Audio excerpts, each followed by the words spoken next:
So welcome back. I love Ben's talk this morning. So while I'm waiting for my clicker to come up here, Ben, if you haven't read Ben's books, I'm a self-help personal development junkie in a way. I've read a lot of them. John Ross is probably the only guy I know who's read more, but that guy has written more good books in a short period of time, starting with Willpower Doesn't Work up till now. So if you haven't binged his stuff at lunch, just go buy everything from Ben. And when I think of my history of reading books, I can't think of a person in the space of personal development who over 6 years has written a streak of better books than Ben Hardy. So it was great to have him here. So it was really cool. Okay, let's see if this is working. There we go. Okay, if it advances, it helps, guys. There we go. Ben alluded to this. I didn't know I had told Ben Hardy I had this slide in here, so let's start with some truth telling. And every year when I'm here, I think of this is the recharge for a lot of us, this mind meld of 2 days. And I always think of the poet Finn's quote, let this be our annual reminder we can all be something bigger. And so that's always the spirit here. But I do want to start with a bit of a buzzkill on where buyers are seeing salespeople in the process now. So I'll bring this back to some positivity, but I do think we have to look at some numbers. So first, who's seen this graph? I did it last year. It's the McKinsey study in November of 2020. Buyers were asked, how would you like to deal with salespeople? And about a third, it's called the rule of thirds, right? A third of people said, we want to get back to the traditional approach. A third said, you know what, we don't need the traditional anymore, we kind of like the remote thing. And a third said, we want to do digital self-serve. We don't want to actually deal with anybody. We want to do like the Amazon buying thing. Okay? So the feeling was, at the end of 2020, that the buyers would, at some point when the world opened up, welcome us back with open arms. Like, okay, we can't wait for you to get back in here, but that's not what's happened. Mid last year, Gartner came out with a study that looked at this and said that 72% of buyers now want a rep-free buying experience. So the numbers have actually gone the other way. And I was thinking, it must be pretty bad that 72% don't want to deal with a rep. Now, I should also say, this room is an anomaly. This room was not the number this would be referring to, but this is the universe of salespeople. But if we look at this, I was thinking, what's something else people don't like to do? And I immediately thought the dentist. So I thought, I wonder how many people don't want to go to the dentist. And I found that 62% of people don't want to go to the dentist. And I was like, okay. I mean, think of this. People would rather go to the dentist than deal with a sales rep. So they're voting with their pocketbooks. When you look at a high-quality deal and survey with buyers, did the rep lead the experience or the process, or did you self-navigate it? 65% of buyers are self-navigating the process. So we've evolved to this place where we're at, where with technology, as Dave alluded to earlier, it's becoming easier and easier for buyers to not engage with the sales rep.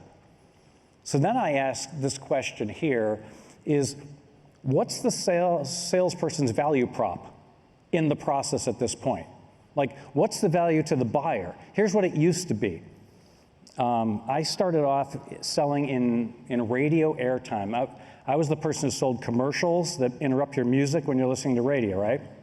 So I would be looking for advertisers. So I might get a call from a local car dealer, and they would say, hey, can you come in and tell us about radio? Because we use the Chicago Tribune currently, and we're thinking we might want to try radio. We've heard about radio. So I'd be like, okay, cool. So I worked at an oldies station, Oldies 104, right? And we played oldies music, and like all day I listened to oldies. And if I hear Louie Louie again, I think I'm going to kill somebody, right? It's like, I shouldn't say that. So, you'll see me on the news one day. He said something on that stage. No. So I would get we had these media kits, right? These really cool orange folders. So we had these bins of one-sheeters. So I'd pull all my one-sheeters together. I'd put them in this bin. I would go to the car dealer and I would say, let me tell you about my radio station. Let me tell you about the market. Let me tell you about radio. So I would do a pretty good pitch on radio. I'd say, let me tell you about radio versus print. Print sucks, radio's great. And we'd have all these really cool stats. And then I would say, let me tell you about the Chicago radio market. And I would say, there's 30 radio stations. Here's the formats, here's the demos. And let me tell you about our radio station. And I would tell them about my radio station. I would say, we're #1 in Arbitron, adults 25-54, the people who buy cars, and we have promotions, we have all this really cool stuff. So the buyer needed me, and this is like before internet, right? Not dating myself. They couldn't get any of that information unless they had a rep involved. Today, they don't need to call a sales rep to learn about the radio business. They don't need to call a sales rep to learn about the Chicago marketplace. They don't need to call a salesperson to learn about the radio station. They can do that all electronically. So what's the role of the salesperson? Now, here was my tiebreaker. I used to be good at writing radio copy, right? Ad copy, you all heard the radio ads? So here was my sweet spot. I started off as a copywriter. I would say, hey, there's one more thing I can do for you. Let me write a 60-second radio commercial about your car dealership. So I would go write this copy, I'd have an announcer record it, I'd bring it back, and they'd be like, that's pretty good. So a lot of times I close deals with the part, not the information transfer of the industry or the market or the radio station, I was closing it because of my creativity. And that was working for a long time until November 30th of last year, and now that's been taken away from someone who's in that business because ChatGPT came in, as Dave had mentioned. So ChatGPT came in, and now what you can do is I can go to ChatGPT and send write radio copy, and it's gonna write way better radio copy than I would have back when I started in radio. And so you'd think of this technology, how fast it's come up. You got 1 million users in 5 days, you got 100 million users in 2 months. There's been nothing like this. 2 days ago, I don't have an updated slide on this if anyone's been keeping up with this, it's this GPT-4, the latest protocol. It's crazy what is happening right now. And so here's the challenge. In the buyer-seller dance, the value prop of the salesperson has greatly changed. It used to be you had to call the rep as the buyer for information, to be educated and for creative solutions. And now, as things are moving, we're getting to a place like, do I need the sales rep for that? And buyers are voting with their actions. I always feel like a buzzkill when I start these talks. So don't be bummed, it's coming around. So here's how fast it's going. On GPT, it's every 6 months, it is doubling. Moore's Law was every 18 months things would double. Machine learning and AI, every 6 months it's doubling. That means at the 2025 Sandler Summit, machine learning and AI will be 10x, because it'll go from 1 to 2, 2 to 4, 4 to 8, and that crosses over the 10x mark in about 18 months. So before the 2025 Summit, AI will be crazy smarter than it is right now. And ChatGPT has an opinion on salespeople too. So I went in there and asked this question. I hope this shows up. I wasn't sure if it would. Yeah. So at the bottom, I put in this question. What do you find most irritating about salespeople? And so this is kind of fun. So it starts off by saying, I'm AI, I don't have an opinion. But here's what I hear. And so pressure tactics, lack of knowledge, false information, like that one. Yeah, overly aggressive, lack of listening, insincerity. Yeah. This is the self-esteem portion of today. This is this is not the future self that Ben was referring to. Right? I know this isn't real. This is not this room, but this is the stereotype image that people have when a salesperson is approaching them, and we are that. So I know that this is the anti-Sandler, but this is the mindset. So here is the good news out of being the buzzkill of the day, is there is opportunity. there is opportunity. So I want to spend some time talking about how can we change the buyer-seller dance so we change the experience. Because 72% of the buyers who said they want a rep-free experience, let's just look at the word experience. So has anyone read The Experience Economy? Pine and Gilmore, came out years ago. It was a landmark book that said, okay, like, let's look at, like, what do people decommoditize?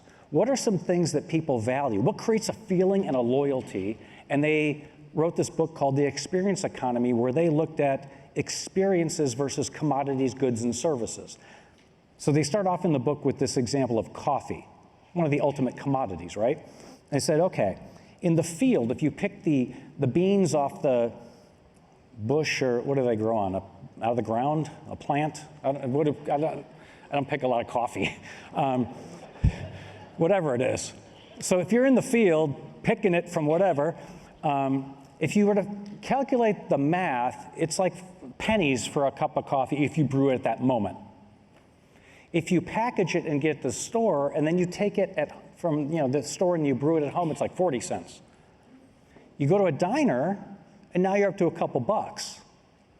But you go into Starbucks, and now you're paying $5 or $6. You're paying 10x what it costs at home. You're paying 100x what it costs when you pick it.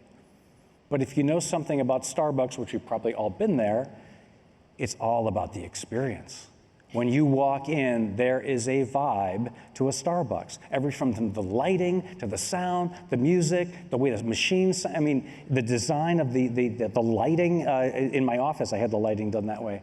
It's an experience. There's a lot written about it. Now, the drive-through experience is another experience, what they've actually thought through there. People don't pay $6 because of the coffee. They're paying for the experience. So the Experience Economy defined experience this way: a distinct event that engages an individual in a personal way. Now, the book primarily talked about consumer experiences. So you think of something like the county fair, right? So if you go to the county fair or the carnival that travels to town, I don't know, what are you going to spend in an afternoon for 2 people? You're going to spend $50, okay, for some rides and some food. Now you go to this place and you want some rides and some food, right? You're going to pay 10x that. And the book talks about Disney as a very specific example. If you go to Disney, same thing. There is an experience, there is a feeling, there is a vibe you get in Disney, and there's no accidents that happen in Disney. Everything from the online experience of getting the tickets to walking in, everything is well thought through. So as we carry this over into how can we create a different sales experience that attracts versus repels? How can we flip that 72% who want a rep-free number? There's something wrong with the experience. So experiences are written about in business quite a bit. I call them the X ratings of business, right? You got user experience, client customer experience. BX is business of experience, which is an Accenture term. SX, we'll call that sales experience. And I'd say there's really 2 kinds of sales experiences. The TSX, which is the traditional sales experience. And that's, what ChatGPT had on there, that was reacting to the TSX, the traditional sales experience. It's not this room. We are the opposite of the TSX, right? The whole Sandler approach is not to be traditional, but this is the image that people have, and it's been around a long time. So if we look at a USX, and we'll spend the rest of our time on this, developing our unique sales experience, I think the first person who really came up with it was this guy, right? Some of you don't know this is David Sandler. So we're all here because of this guy. He was the first guy to come along and say, that TSX, something's not working with that. Something is not working with that experience. And David Sandler said, we're going to have an alternate path you can go down. You can go down the TSX or you can follow me. And some of us followed him. And so he was the originator, I'd say, of the USX. And so when we're looking at building one, I love this quote from David. My book is called The Contrarian Salesperson, and my whole book is based on this quote. If your competition is doing it, stop doing it right away. Stop doing it right away. So for the rest of our time, I want you to think about your unique sales experience. How could you change the experience, the vibe, the feeling that you're creating along the way? Everything from the first engagement through the process. So let me give you a couple mindsets and some strategies. And so the first one, you might want to write this one down, focus on value creation. Focus on value creation. So value creation is one of those terms like mom and apple pie, like who disagrees with that, right? But how many salespeople that I observe and that you observe, are they really creating value in the process? And when I showed this slide a few years ago, I came across it recently. I'm like, that fits for today because that's what we're talking about. Now, here's how I'll define this. Every single interaction should have a value creation component. Every email, every phone call, every virtual meeting, every LinkedIn post, every vidyard or pre-recorded video cut should have a value creation component to it. I'll give you an example of LinkedIn. Most people's LinkedIn posts are not value creation posts. I call them asks, right? It's like ask in their posts. An ask might be, look at our trade show booth coming up next week. Stop by booth 4262. Here's our new webinar coming up is the next post. And check it out. Sign up right now. Here's another post. Here's our new feature and benefit. We have a new innovation, blah, blah, blah. Here, look at me, look at me, look at me. And we wonder why people aren't engaging with most LinkedIns, right? What about a value creation post that doesn't do an ask? Here's, I think, what the cadence should be. Instead of ask in the post, it should be value, ask. If you create value, the engagement changes. If we create value, the engagement changes. So, here's one of my rules. This is the anti-value creation way to sell, and I will cop to doing this in my career. JCIs are just checking ins. Who's made a just checking in? Who will cop to making a just checking in? Just checking in, just checking in. So there's zero value to the buyer to a JCI. So that might be your journal entry. No JCIs today. And I know they're tempting. But they're fairly lazy, and I've done them, so I'll cop to it, like I said. So if we look at what buyers want, okay, here's what they're looking for in the process. 86% say they want the sales rep to be a trusted industry expert. Not only that, 85% want the salesperson to have a clear understanding of their needs, okay? They're basically looking for value. But here's what they're getting. The same study. 73% say the sales discussions feel like transactions and they're not relational, okay? This is the buyers talking. And when I see these, it pains me. So I'm like, oh, because I'm a salesperson to my core. I've been selling since I was 10 years old, something, when I was figuring this out recently. You know, door-to-door Cub Scout candy and selling shoes in high school, and I sold my way through college. I mean, it hurts to see some of this stuff, but it's a huge opportunity. So let me give you an approach you might consider.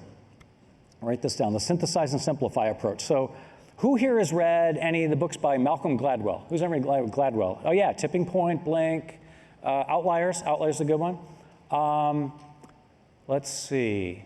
How about Atomic Habits? Who's read Atomic Habits? That's a big one, right? Yeah. See, I noticed that most of the books I was reading in business had a formula to them. And I labeled it the synthesize and simplify approach. So if you think of Atomic Habits, here's what James Clear did. He took a series of studies on habits, like 7, 8, 9 studies or whatever it is. He synthesized all the, think of each study has like 25 white paper pages or whatever in it. He took all these studies, he synthesized them, and he simplified them into a book called Atomic Habits. If you go to Wall Street Journal's, the last page of the review section this Saturday, I can pretty much guarantee Atomic Habits will be the #1 book, and it's been there for years. He synthesizes and simplifies. All the great authors do that. Daniel Coyle did it with the book The Talent Code. That's another good one, right? So if we are looking at what's happening here, how can we be simplifiers and not complicators? I think most salespeople are complicators. No one's looking for complexity in their world. People are looking for simplification. And part of the buying process has gotten really complicated. 92%, think of this stat. 92% of buyers want to be dealing with a thought leader, right? 92% want to be with a thought leader. I think one of the ways you can create value and be a thought leader is to synthesize and simplify things that are relevant to them. So for me, I go to things that are relevant to our clients, things like Sandler Research Center, or Gartner, or Forrester, or McKinsey, or LinkedIn State of Sales. I mean, there's certain places I go, and I'm like, okay, how can I synthesize this 25-page report and simplify it for the clients that I work with? And so think in your world, what kind of data sets do you have where you can synthesize the complexity of an industry and create value by giving them something that will help them along the way? And ultimately, you will become a thought leader, but it'll because you are not the smartest in the room. It's because you're synthesizing and simplifying. What many salespeople do is this. They say, hey, our company just came up with a white paper. Here's the white paper. That now complicates their life. No one's looking for more complication now. We write checks to simplifiers. Jeff Bezos is, I think, one of the greatest simplifiers in the history of the world. He took a lot of complexity out of my life. He said, hey, you don't have to make those lists and drive around and do all this. Just go there, you push a couple buttons. I think he's got like 200 billion. I think we should give him $1 trillion. I think he's the most underpaid guy, and I've created controversy with that one. But my accountant, I just talked to him. I'm going to write a check to my accountant. I could go to TurboTax and screw it up, but I'm writing a check to my accountant because he's going to simplify the process for me. I'm going to pay way more than I'm going to pay in other places, but it simplifies it. People want to deal with simplifiers.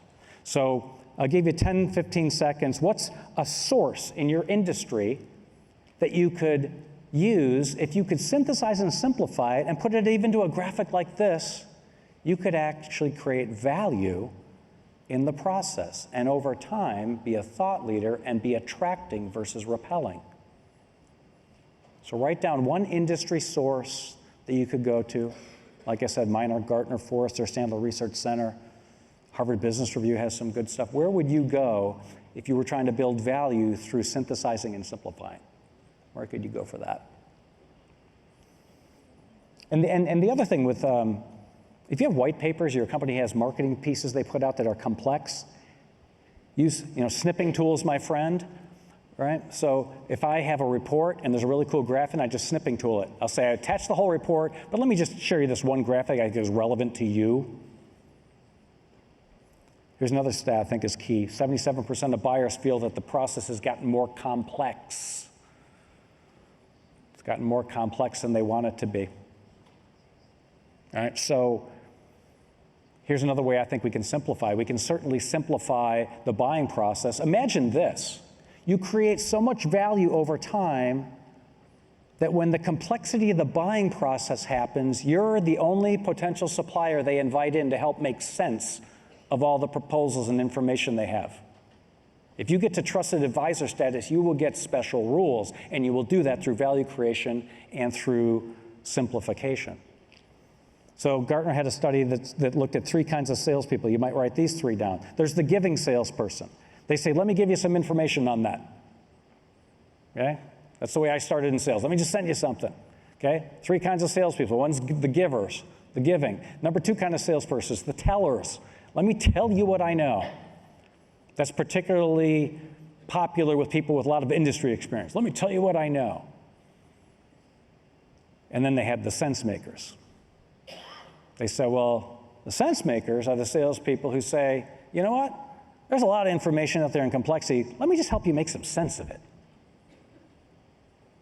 Okay, then they looked at who closes the most deals. The givers had a 3 out of 10, the tellers had a 5 out of 10, but the sense makers had an 8 out of 10, because the sense makers are simplifiers. Don't be a complicator, be a simplifier. You will create value throughout your simplifications.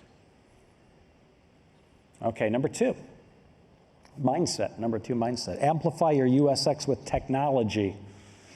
So there was an article that was in Forbes that I was reading 22 years after the Experience Economy book came out. They were talking about the book, and they were talking about, do these principles of the Experience Economy book still stand up? And they said they do. but they said we have to update it because when the book was written in 1999, technology was not as much of a factor. But I saw this quote, I'm like, that's it, right? The single largest enabler of the experience right now is technology. And to put a point on that, 73%, according to Harvard Business Review, of buyers, both researchers or ultimate decision makers, are millennials.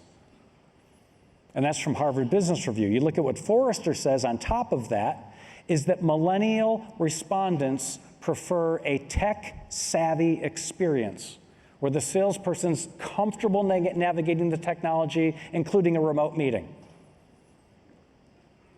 So we're in a place now where it's, we've evolved this experience, the experience economy book, which was primarily a physical experience, and now we're amplifying it with technology. So let's look at this one. The virtual meeting experience, I'll call it. This is another strategy you might consider. Here's what I see in most sales calls and in virtual. They're one of two ends of the spectrum. One end of the spectrum is the death by PowerPoint, right? You're going to sit through this and you're going to like it, right? And then the other end of the virtual meeting spectrum is cameras on, no graphics, nothing's happening. It's like this thing. It's basically a glorified phone call. It's a phone call with a camera. It's pretty bad. So I want you to think, if you're drilling down your experience, I really do believe what happens in that virtual meeting is part of the experience. When someone says they have Zoom gloom, there's no such thing as Zoom gloom. There's bad meeting gloom, but there's no such thing as Zoom gloom. So let me give you a few strategies. I hesitated showing these because I don't want to pigeonhole your thinking. I want you to just think overall about your experience. And I'm going to give you a few low-tech examples. Some of you are going to be way more advanced than what I'm going to show you. You're probably using something like Prezi, or even what Miro's doing now with some really interactive virtual meeting experiences is very cool. But let me share with you a few of mine. I'll show you a video demonstration. So you might just write these down if you're not doing these. In and out of screen share is this. You have your camera on, you're having a conversation, you bring a graphic or something into the meeting, so now you have a visual as part of the meeting, you talk about it for the appropriate time, it helps the communication, but then you take the visual away to eliminate the distraction and have more of a conversation. Okay, that's in and out of screen share. Whiteboarding is whiteboarding, right? The thing that's killing me now is I see people who 5 years ago, they would not hesitate in a meeting, in a physical environment, to grab a marker and go up and whiteboard something on an easel or on a whiteboard, or even in a coffee shop, they'll grab an easel, a legal pad or a napkin. And those people 3 years into this are still not whiteboarding. It's just a natural way to communicate authentically in a meeting that creates an experience. And the last one is floating deck that I'll show you. So floating deck is basically, picture this. And here's how I came to this. I was in meetings, and I'd be having the typical meeting, and something would come up in the meeting, and I'd be like, oh, I wish I had a graphic for this. And I'd be like, I do have a graphic for that, but it's in the cloud in my drive somewhere, and it's like the meeting's happening, and I don't want to go find it. So over time, I realized there were certain graphics I would like to have quick access to. And so I created something called a floating deck, meaning I created a deck. Before the meeting starts, I open it up and it's floating off to the side, right? And if something happens in the meeting, I can say, you know what, that's a good point. I have a graphic here. Let me just pull this up. I wasn't sure if we would get to this. And I pull it up, and now and here's what my floating deck looks like, right? So I have 29 slides. These are the ones that I have a high likelihood at a meeting to have come up. I just don't know which ones. And I don't go through all 29. I have 2 or 3 that come up in the average meeting. I would highly encourage you have a floating deck, those graphics that help aid the conversation that you can talk someone through to change the experience and ultimately the value creation, because if we're doing this effectively, there's probably some discovery happening, and they're like, that's a good point. So let me show you a screencast. Ken Harris is here. Ken and I recorded a call a few weeks ago. Ken's a 20-year Sandler veteran. And Ken, can I say what can I mention yeah, just give me a nod. Yeah, he said yeah. So I said, Ken and I are friends for a long time now, so I could say this, but I said, I like Ken because he's a slow learner with a checkbook. And so he keeps coming to Sandler, and I hope the checks are still working there, Ken, after that, but hey, I'm slower than Ken. Ken's a smart dude. I can't get out of this, so I'll just move on. Okay, so here's this is Ken and I. So here's the setup. Ken and I are on this call. In fact, I left the sound out. I'll just narrate it so you can see what's happening. So we're talking, and Ken and I are, I can't get away from this, Ken. Let's go back to this. Okay, so Ken and I are talking. He says something about prospecting. I'm like, Ken, see how I'm looking around? I'm like, Ken, I have a graphic here. I'm not sure exactly where it's at. Let me pull it up. It's somewhere here, and yeah, so with prospecting, are you seeing the graphic there, Ken? He's like, yeah. So, there's really a few different causes of prospecting issues, and for some people, if we really look at this graphic, for some people it's like an attitude mindset issue.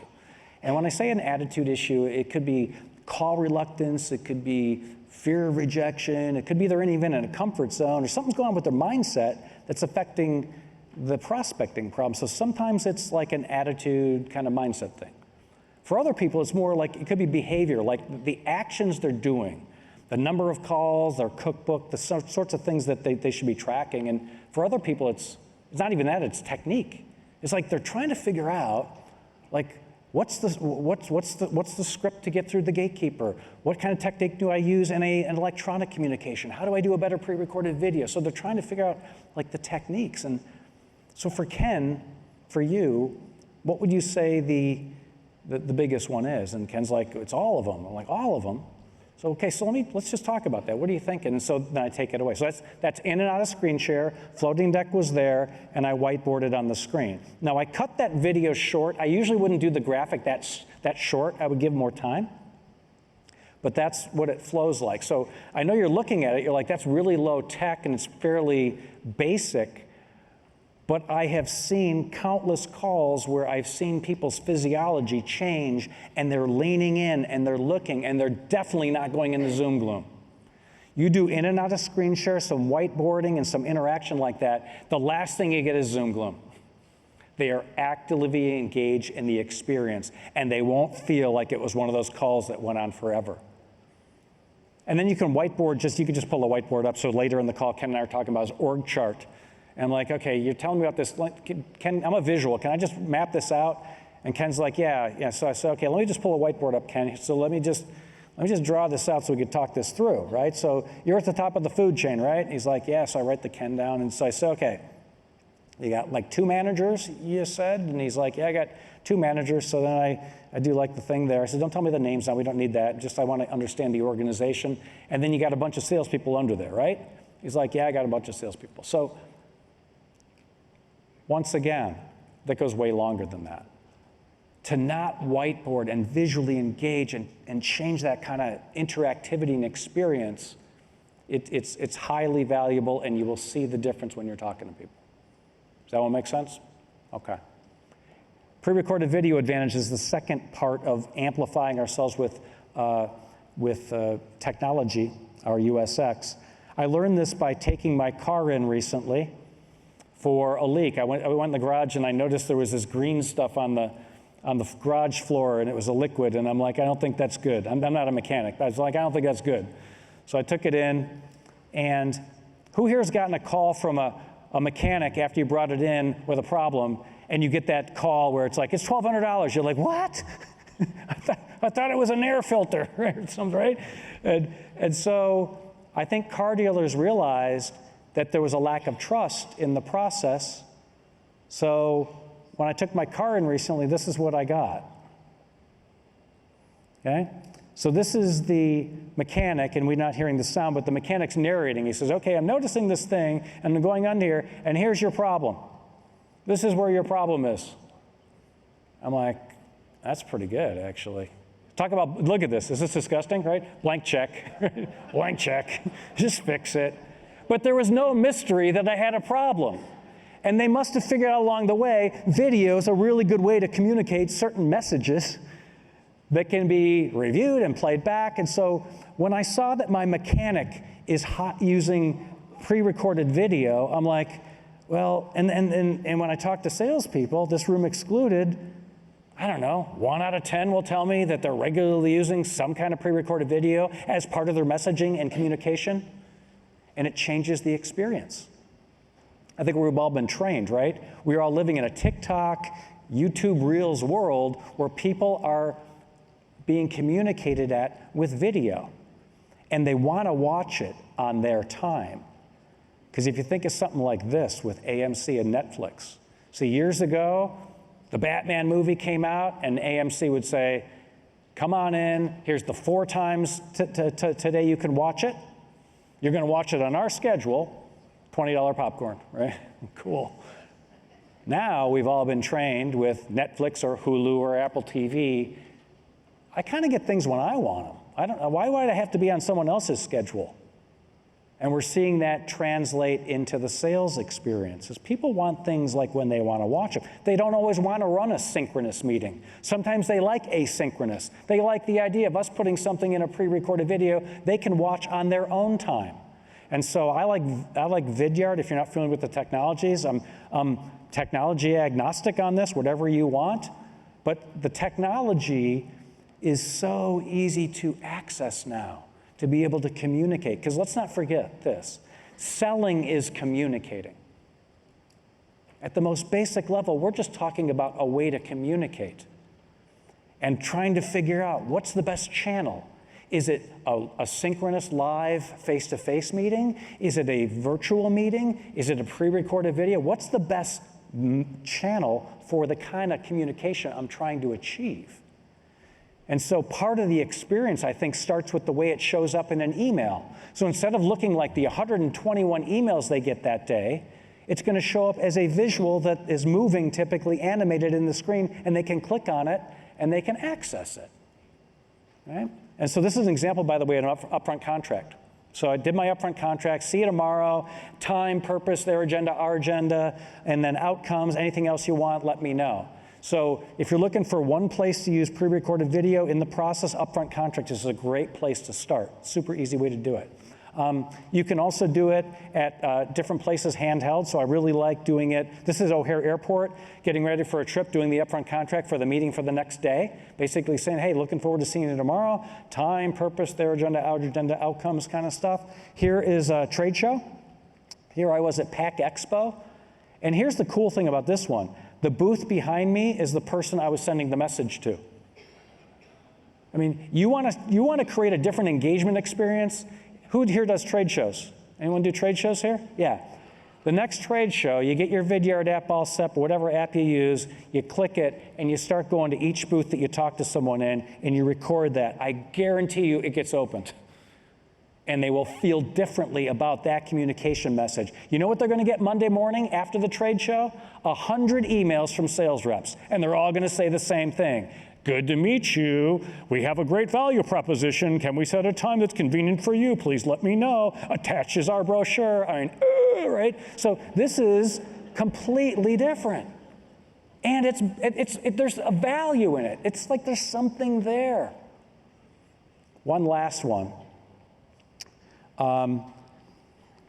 This is a screenshot. I blacked out the name of the company, but I did a follow-up to a meeting with 3 decision makers from Halloween of last year.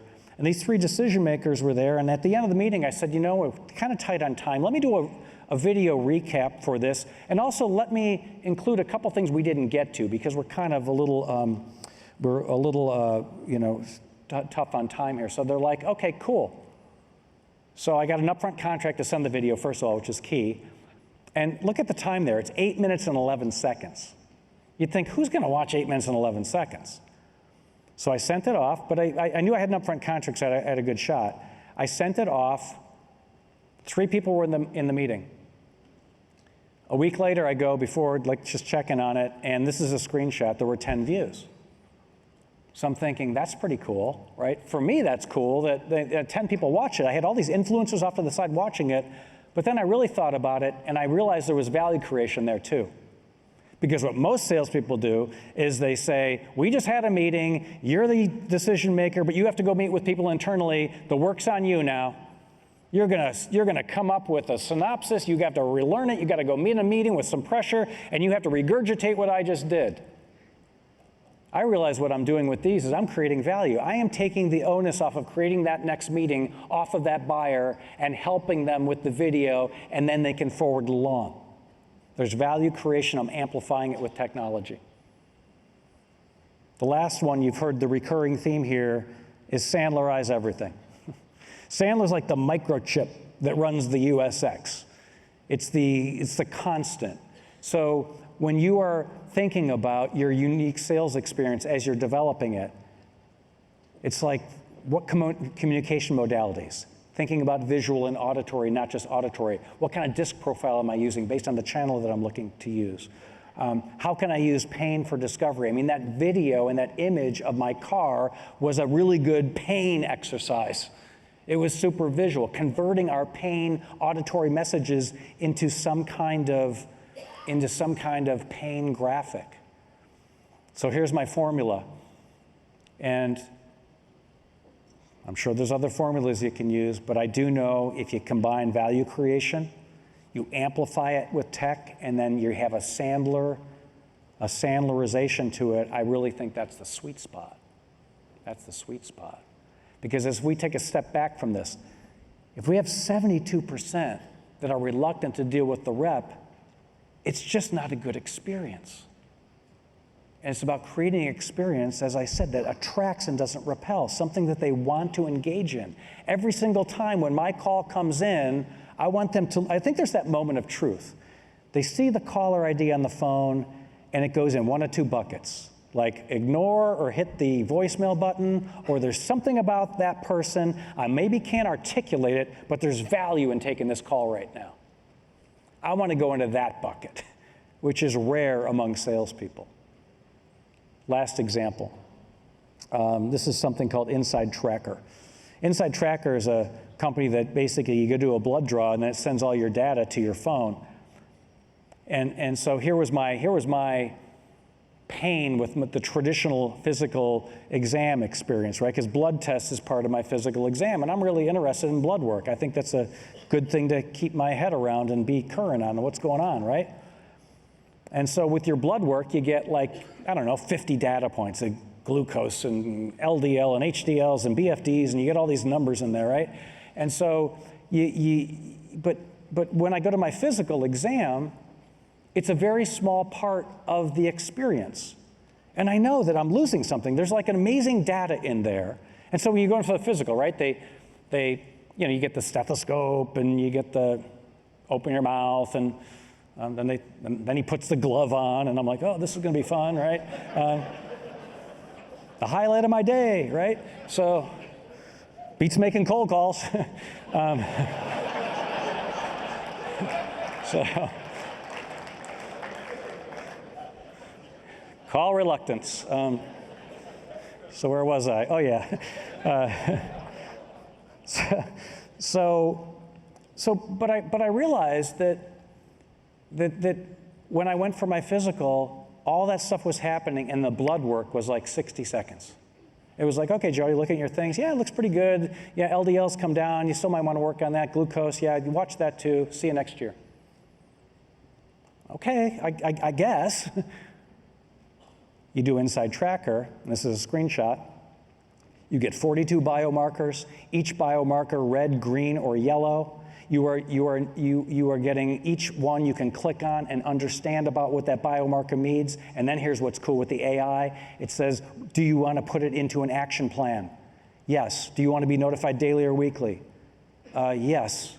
And it builds a plan based on my blood work and the AI, way better than my doctor's ever done in the physical. And by the way, personally, I love my doctor. He's the nicest guy in the world, the best bedside manner. He's just part of the the sick care system, not even the healthcare system. He's in a machine where he can't do the experience like I want it. But imagine a future where Dr. E, right, is my doctor, he gets this data, and he can now just not, and hopefully AI will free up his time to spend more time with me, but he gets the data, and instead of telling me what the data is, he becomes my coach. And he says, Jody, let me help simplify this for you. You got 42 biomarkers, it's kind of overwhelming. Let me help you make sense of this. Let me coach you through this. And when I think of examples like that, I think where we're going to be going. We can't out AI. That's a losing proposition. Look at what happened Tuesday with GPT-4. It is crazy what's happening. So that's a losing game. But we can out-humanize and personalize AI. We can put the relationship, human aspect back into sales. And what if this? What if the AI confuses the process so much for the buyer that part of our value proposition is we can be the coach in the process, and we can create value by simplifying, and we overlay Sandler into all of that. That's the sweet spot, right? It's about creating a feeling. And I think it's really, this is a famous quote. I'll let you absorb this for a moment. But I really do think at the end of the whole thing, the experience is all about the feeling. Disney's about the feeling. It's not an intellectual sale. And that's what experiences are. So as you go out and work on your USX and develop it in whatever way it is, because your USX is really your personal brand. It's your personal brand. As you develop it, I want you to keep in mind it's about value creation, amplifying through tech, Sandlerization, but overall, it's about this. It's about creating a feeling. Thank you.